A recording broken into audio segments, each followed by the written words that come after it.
think those are a lot more worldly available. Widely known. Yeah. And we'll have someone sharpen it. I know a lot of people here go to the knife sharpening. Yeah. We definitely not go there just because it just takes a lot of sharpening it. But if you know how to do it yourself, that's probably the best option. Yeah, you definitely don't want to negate that part. Yeah. Okay. So now see both sides. I'm just going to take my knife and go against that backbone. And again, this part is, I'm going to show you a safer way actually. At a restaurant, I would do this really quick and I can go against myself, but you should use scissors. Now we're getting to where the ribs are in the fish. So you just need to cut those ribs. And that was a lot louder than usual.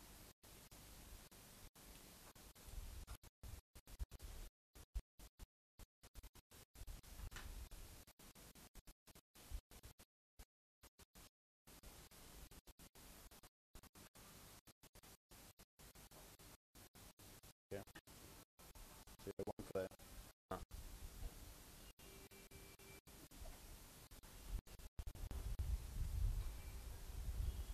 Who's holding their breath?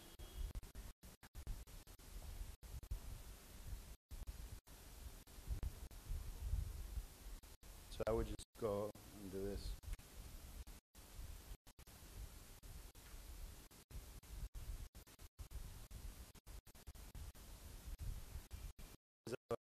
The connection to the bone, and I put where I'm allowed to do it. For the first time, it's probably not the best videos. Wow. Great yield on that. That you can save, make soup, stock. Talked about vegetable stock, just the same using fish stock. So we have two fillets. Now you want to take off this rib. Now this one I'm doing like I would do. Again, cutting towards myself. The second one I'll show you a little safer way.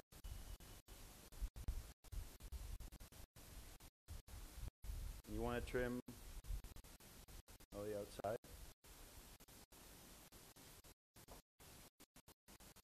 Most fish have a backbone or spines that go in the middle. It depends on how you're serving it. We could take out the bones right now and just serve the whole fillet. But this is a pretty good technique to know if you're going to do a bigger fish. You just cut down to that middle part. Okay. This is the first one.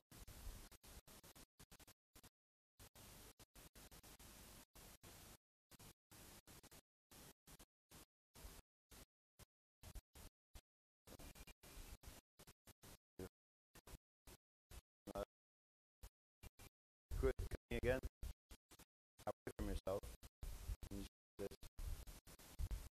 Get on the skin bone. Just cut that. Just like that. Easy.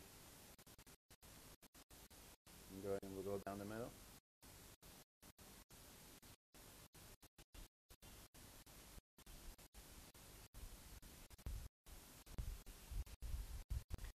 Trying to take off as little as possible, as much of the fish, respect the life, not be wasteful.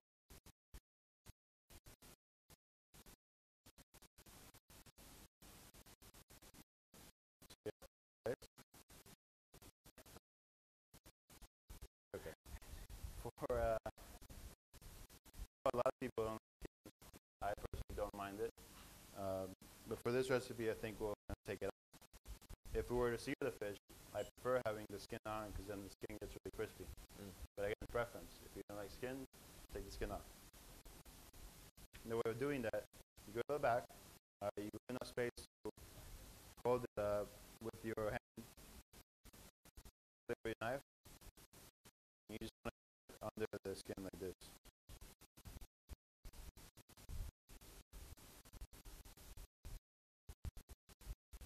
Okay, so I just pull it out, and that's it.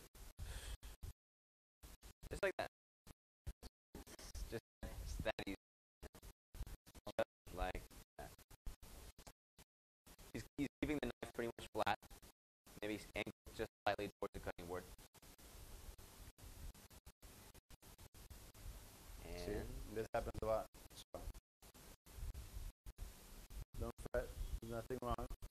It happens to you, just go back, and you can cut your finger.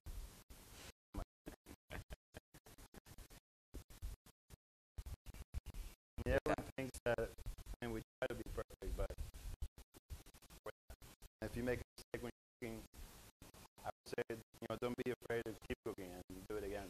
That's how we learn. We make a lot of mistakes all the time, and we get better because of it. And then there's certain people that yell at them when they make mistakes. And then they get scared. And they make more mistakes. Just kidding.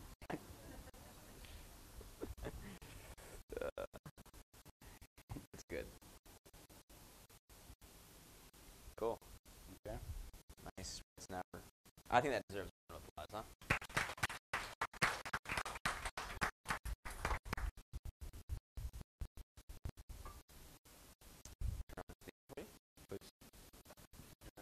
Get the brown butter. Little insert that has the holes, and then there's a little bit of water in this pan. It's called a GN pan. And a lid. This works nicely because it's all made to go together, so it fits tightly, so it's efficient. But you can always make your own. I like the bamboo ones for dim sum. Great. Sorry, I'll get out of here. Yeah. Sorry, Chef. Yeah, it's on. I don't know if it's working, but I think it's on. Okay. What are you doing? So now,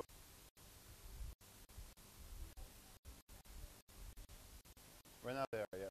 It's usually better if you're cooking them with anything, even fish, meat, it'll cook more evenly if it's at room temperature, because you're heating it up. If you start from cold, you're going to be stuck with the outsides being cooked really hard and the inside's still going to be cold. So the more even you have your temperature, the better. And Alex could probably tell you about the importance of temperature because he just wrote a piece about sous vide cooking, which is all about temperatures. Yeah.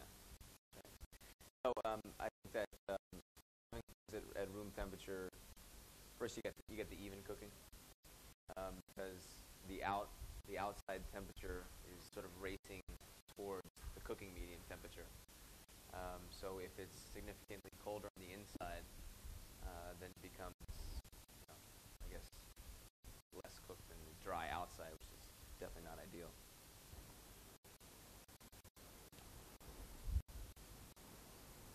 You need a whisk? I got a whiskey. Okay. Lemon juice. The issue with this, because as you can see it's a little bit high in fat, it's good to have acid.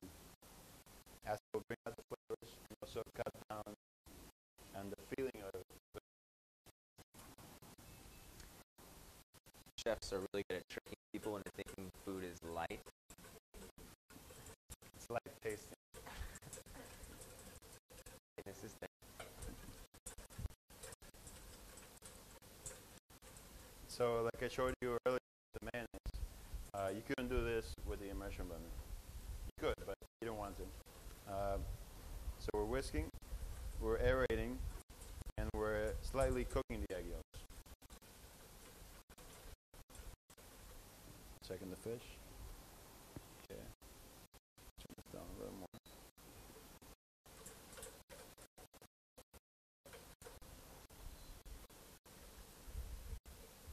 So is this how you develop your beefy muscles in your arm? That's on my right hand is bigger than my left hand. It's all about Mondays? Yeah.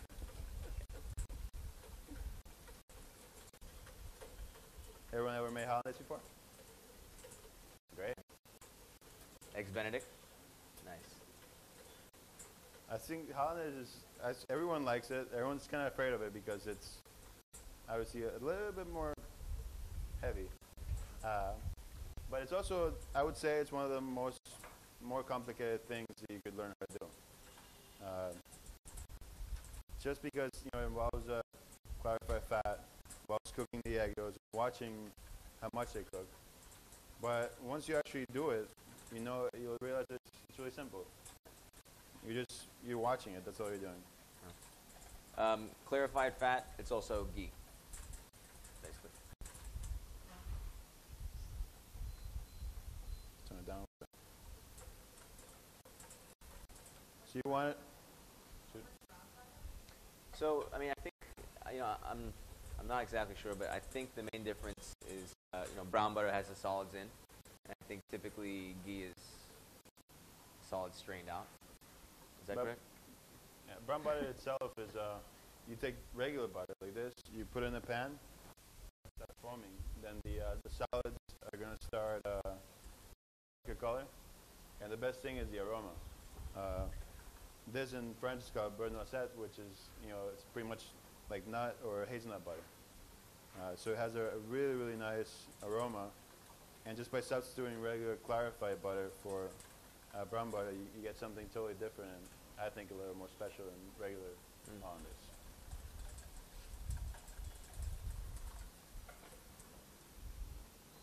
So you can see this getting thicker. It's getting more pale. I'm starting to be able to see the bottom of the bowl.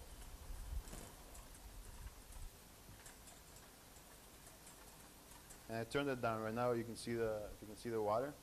There's a light simmer. You don't want it boiling because obviously if you have boil in the bottom, the egg's going to get too hard.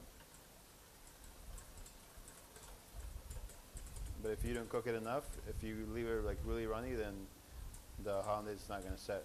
So you want to be able to see the bottom. And that's your ribbon, which will happen pretty soon, and I'll show you that.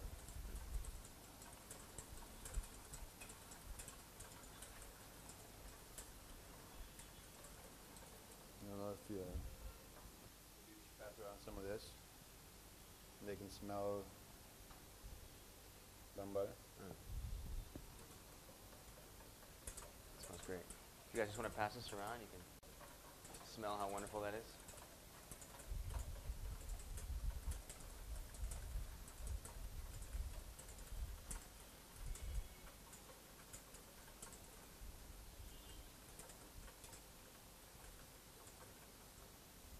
So you see how thick that is? It actually stands on the sides.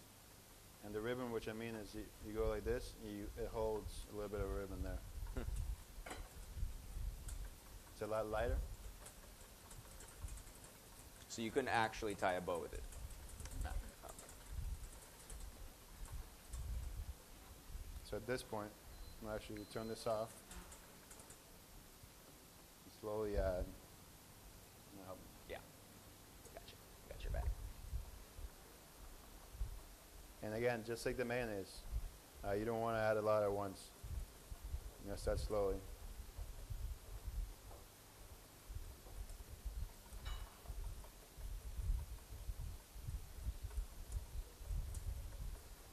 Yeah, that brown butter it adds a whole new sort of depth and complexity to it.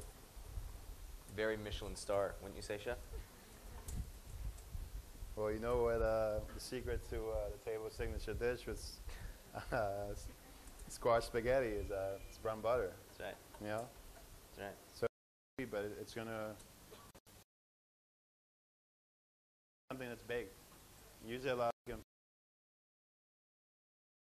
it's really, really good. That looks great. That's it. Focus on the fish, can you see it?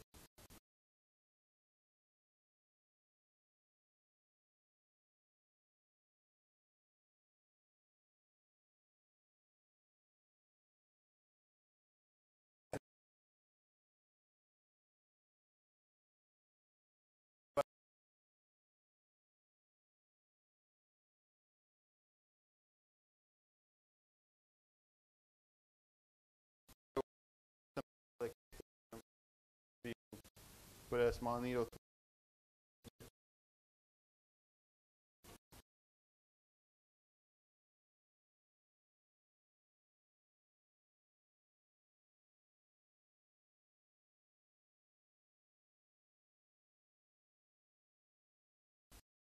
Okay. How can I cut like that, Chef?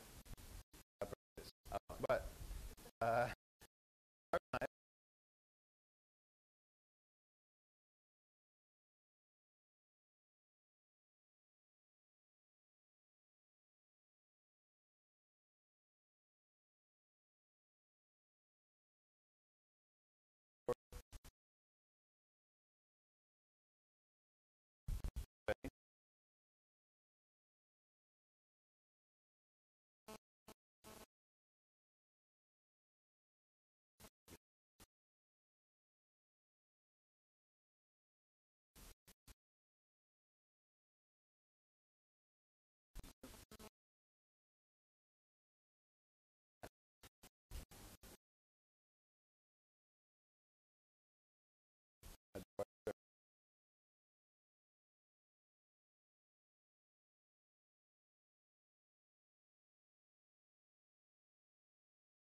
goes home